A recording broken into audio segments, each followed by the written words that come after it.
Hello po sa ating lahat. Ito po si Maria Adventure Norway at narito po tayo ngayon upang ipakita sa inyo kung papaano po natin i-apply ang tax sa ating Google AdSense. At kung bago po kayo sa aking channel, please huwag niyo pong kalimutan i-subscribe at i-bell all para updated kayo sa next videos na upload ko.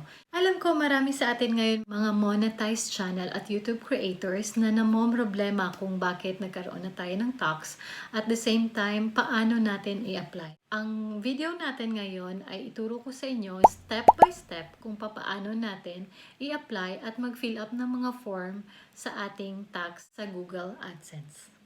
Umpisa na natin. Ang unang gagawin natin ay pumunta tayo sa ating Google AdSense and click the sign in.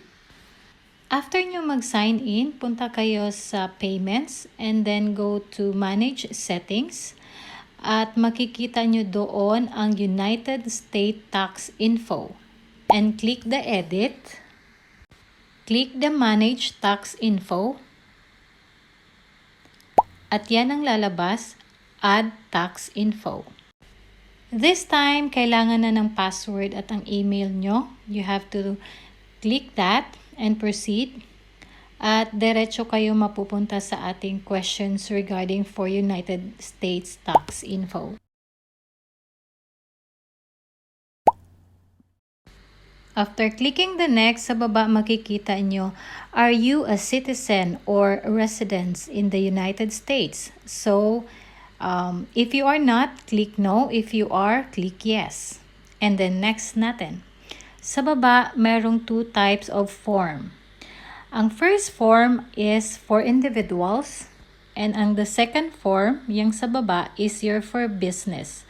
So, individuals tayo kasi it's not for business. So, just click the W-8BEN form and then click the next. So after using the W8BEN tax form, after clicking, idediretso kayo dito sa tax identity, which is your name is needed, name of individual, and your citizenship. Okay, you have to fill up this one, these two. Below the citizenship and the tax individual form, you can see the foreign TIN. So foreign TIN, if you have the TIN number, so that is called tax identification number, or if you also have foreign tax identification number, this form, guys, is optional. Either you want to put the TIN number or you don't want to put the TIN number. I really don't know what will be the consequence if you don't want to put your TIN number. After putting your TIN number, these are those steps that you're going to fill up in this form.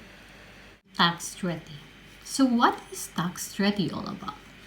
So tax treaty, you can just click this one. The US has income tax treaties with many foreign countries. Under these treaties, certain residents may be eligible to pay a lower US tax rate or not pay US tax at all on some types of income from sources within the US. Another definition of tax treaty for you is means to avoid or mitigate double taxation. You are going to avoid paying double tax from this country where you citizen, or you are working abroad that you also paying taxes. That's the reason why you have to apply tax treaty. But take note, there is only some places which is allowed to apply tax treaty. If you want to read more of these rules, you can just click more about tax treaties and you will know what will be and what you're going to do. After nyo mag-fill up ng address, pupunta na kayo sa step number 3 sa tax treaty. Ayan, you can just click no kung gusto nyong hindi na mag-claim ng withholding under the tax treaty. So, simply just click no and then proceed to next. Pagka-click nyo ng next, yan ang makikita nyo, document preview, and it says, this is how document will be generated, review the PDF, confirm your information. Just click I confirm. I have received the generated tax documents, and then next, after you click the no in your tax treaty, you will going to proceed here in the certification, and it says there you have to put your full legal name, of course your real name, and then are you the person listed in the signature section? Just click yes and then proceed to next. Under the activities and the services performed in U.S. and affidavit, ayan, there is question, has the individual or entity identified in the tax identity section performed on any activities and services for Google within U.S.? So simply press the no. And then I certify that the service provided to Google or its affiliates will be performed solely outside the US, and that any labor or capital, including facilities or other tools used to provide such as services, will be physically located outside the US.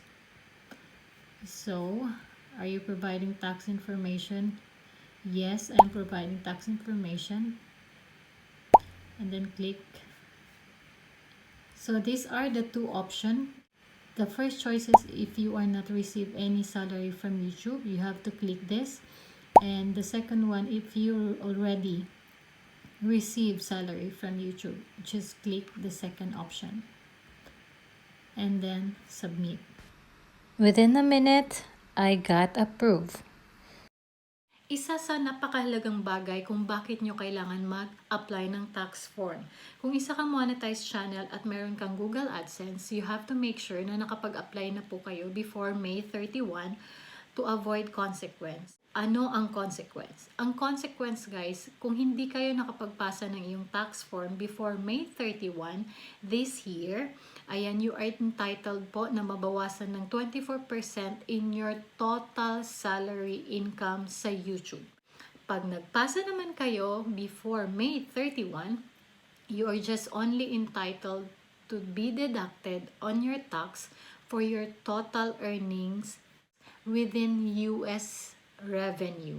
Okay? US revenue lang po. Hindi po kasama yung ibang country, kundi doon lang po sa US. That's what I read. So, I hope this information can help you guys. And if you did, after watching this video po, mag-apply na po kayo ng inyong tax before po mag-end ang May 31 to avoid consequence. After nyo magpasa ng form sa inyong tax sa Google AdSense, makaka-receive po agad kayo ng email at nagsasabing your tax information has been approved.